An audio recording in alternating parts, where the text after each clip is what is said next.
We have a very busy week this week. Tomorrow we get some CPI data. Wednesday we get the Fed meeting. And the last time Jerome Powell spoke, which he'll speak on Wednesday, we put in a market high. If you remember, we experienced a roughly 3% in an hour rally on what many perceived to be dovishness.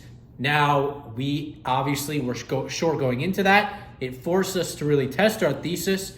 I have since watched that Powell meeting at least 3, probably more like 4 or 5 times.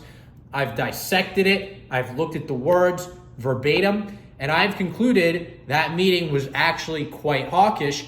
And I think the market knows that as well because, like I said, that 3% occurred in an hour, and then it looked like it put in a top, and we've just gone down since then.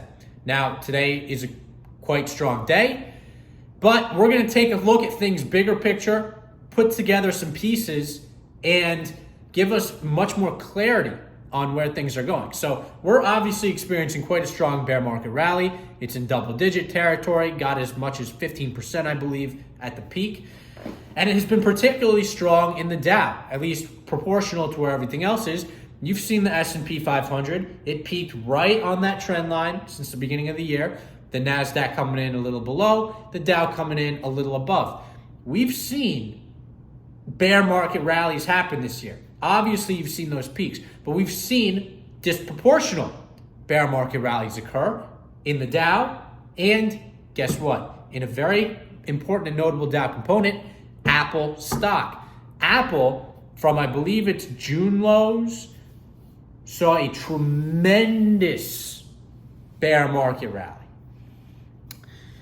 Tremendous bear market rally. And it's starting to see some fundamental slowdown. It's not off very much from its all-time high, yet the rest of the market is, particularly the NASDAQ, particularly growth stocks. This is one company that has been impervious, and yet it seems to be the one with tremendous fundamental headwinds. I mean, pre-COVID, we saw slowing or lengthening iPhone upgrade cycles.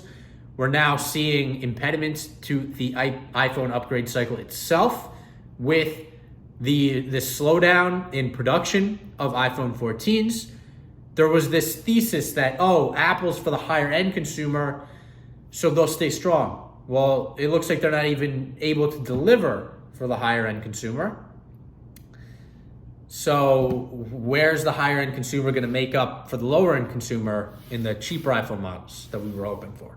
The stock has barely seen a move. It would be different if the stock was down 30% and we'll give them a very generous, still market beating 18 PE. I believe it's at 23 or 24. And those earnings are going to come down this quarter because iPhone sales. So things gotta come in that department a little bit. And we've seen these bear market rallies before. Look at the Apple chart, look at the Dow. They can get reversed. And we've got CPI data tomorrow. I'm not gonna jump in ahead of it, but I've been talking the way I've been talking, had that last video the way I had that last video, expecting that PPI last week was gonna come in lighter than expected. I just figured that was going to happen. And guess what? It came in hotter than expected. So we'll see what happens with CPI. I was initially thinking it was going to come in lighter than expected. And I was like, all right, I'll get my face ripped off for a couple days. No big deal because I expect the Fed to come in Wednesday and shock things a little bit. But we might even just get a hot read tomorrow. We'll see what happens. Now, the Fed, we've obviously talked about this in past videos. In the last video right before this, we go through the Powell speech, lay out various quotes that indicate hawkishness is on the horizon and actually has been existing throughout the past. If the market pullback this year has not already told you that. But Wednesday is obviously a big day. We're going to wait for that. That's the important thing. Oil prices.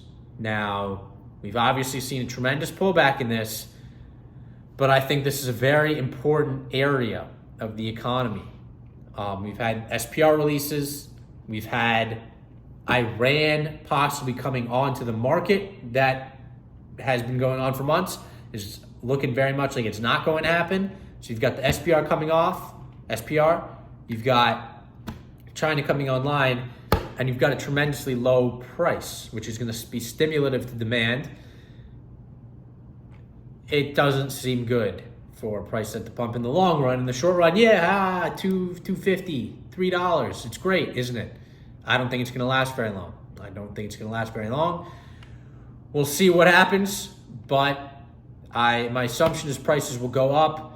I think this is common throughout the energy sector, understanding, and I think energy sector stocks, even at these prices, are doing well. For example, Exxon said they expect to have $100 billion in cash between now and 2027 if prices are at $60 a barrel. That's my understanding what they said. Today, one of my largest positions, PBF, decided to engage in a $500 million buyback. That might not sound like a whole lot, but guess what? That's 10% of the total market cap of this company. That is a tremendous buyback. I don't think Apple's ever bought back 10% of the company. I know Amazon definitely hasn't. 10%. Tremendous buyback. And it's down a lot in the past couple of weeks. The price of oil is down a lot in the past couple of weeks. The people in this industry are remaining bullish because they're not looking at one day's chart, okay? They operate a business that requires capital investment and requires long-term strategic planning. And while there's certainly gains to be made in the short term, and we should not ignore the short term because it can be the giver of fruits and the taketh awayer of fruits, we have to realize that things are longer term. And if we think like business owners in the stock market and realize that that's exactly what we are buying businesses, we can take a deep breath and do things like work alongside companies that are engaging in buybacks.